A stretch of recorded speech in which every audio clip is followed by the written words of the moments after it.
Hamas اسرائیل جنگ کے دوران ایک نام حزب اللہ آپ نے ضرور سنا ہوگا۔ امریکہ سے لے کر برٹن اور اسرائیل جیسے ملک حزب اللہ کو لے کر الرٹ موڈ میں تھے۔ اپنے سٹیزن کو لیبنان چھوڑنے کی بات کی کیونکہ انہیں خطرہ تھا کہ حزب اللہ اسرائیل حماس جنگ میں نہ کود پڑے۔ حزب اللہ کوئی معمولی چیز نہیں بلکہ اس کے پاس راکٹس، میزائل، بمبس اور ایئر ڈیفنس جیسا سسٹم بھی ہے۔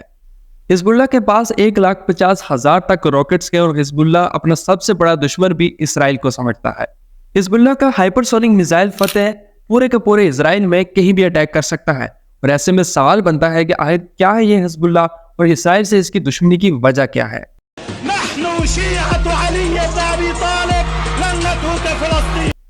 آپ کا ٹائم بہت قیمتی ہے، اس لیے یہ ہیں سارے چیپٹرز۔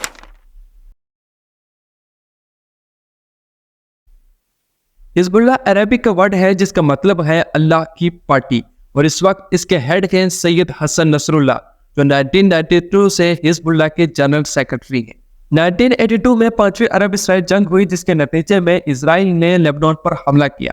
لیبنان سے اسرائیل کو نکالنے کے لیے وہاں پر ایک مزاحمتی گروپ حزب اللہ کے نام سے بنا۔ حزب اللہ لیبنان کے اندر ایک شیعہ ملیٹنٹ گروپ ہے جس کی شروعات 1982 سے 1985 کے درمیان ہوئی تھی۔ حزب اللہ کی بنیاد ان شیعہ علماء نے رکھی تھی جنہوں نے نجف یعنی عراق سے تعلیم حاصل کی تھی۔ 1990s تک حزب اللہ ایک پاورفل ملیٹنٹ گروپ کی طرح کام کرتی رہی جس نے کئی جنگوں میں حصہ لیا، لیکن اس کا مین فوکس لیبنان کے علاقوں کو اسرائیلی فورسز سے آزاد کرانا تھا، اور اس میں اس کی فل سپورٹ کر رہا تھا ایران، کیونکہ حزب اللہ کے جو فاؤنڈر تھے وہ ایران کے سپریم لیڈر آیت اللہ خمینی کی آئیڈیالوجی سے بہت امپریس تھے۔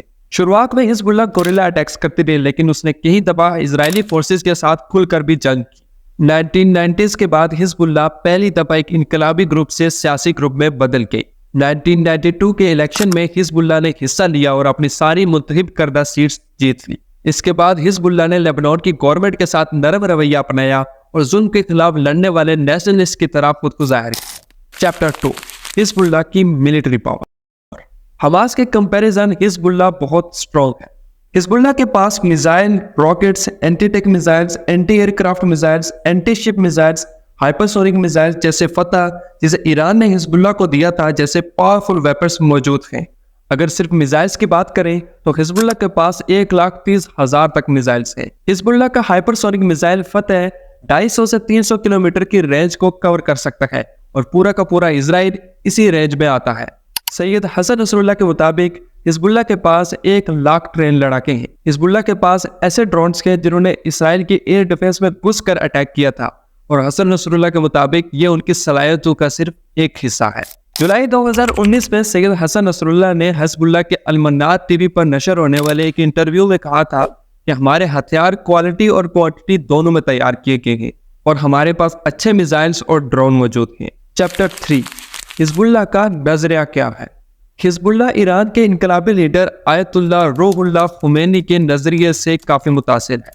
جو لوگ نہیں جانتے، آیت اللہ خمینی وہ شخص ہیں جنہیں ایران میں انقلابی اسلام کا بانی کہا جاتا ہے۔ 1979 میں خمینی کی کوششوں سے Iran Islamic Republic of Iran بن گیا۔ 1985 میں حزب اللہ اپنا منشور ریلیز کرتا ہے جس کے کچھ مین پوائنٹس یہ تھے۔ پہلا کہ حزب اللہ ایرانی ریولوشنری لیڈر آیت اللہ خمینی کے آئیڈیاز کو اڈاپٹ کرتا ہے اور انقلاب ایران اور ولایت فقیہ کے مقصد کو آگے لے کر چلے گا۔ نمبر 2، حزب اللہ نے اسرائیل کو ظالم اور قابض مانا اور اس کے انفلوئنس کو ختم کرنے کی قسم لی۔ نمبر 3، حزب اللہ نے امریکہ اور ساتھ کے ساتھ مغرب کو بڑا شیطان کہا۔ اور نمبر 4، حزب اللہ نے شیعہ سنی اختلافات کو رد کیا اور اتحاد امت پر زور دیا۔ حزب اللہ کے مینیفیسٹو کے کچھ الفاظ یوں تھے: اگر وہ صبا سے چلے جائیں تو ہم ان سے لڑنا نہیں چھوڑیں گے۔ ہمارا مقصد فلسطین کی 1948 کی سرحدوں کو آزاد کرانا ہے۔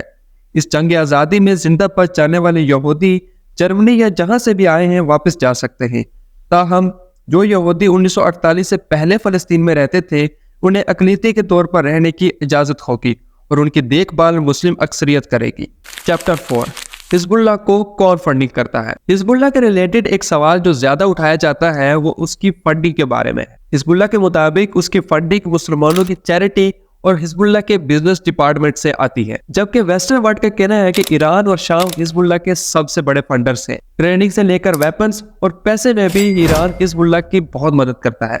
امریکی ادارے آئے روز ایک نئی رپورٹ نکالتے ہیں کہ کیسے ایران حزب اللہ کو سپورٹ کر رہا ہے۔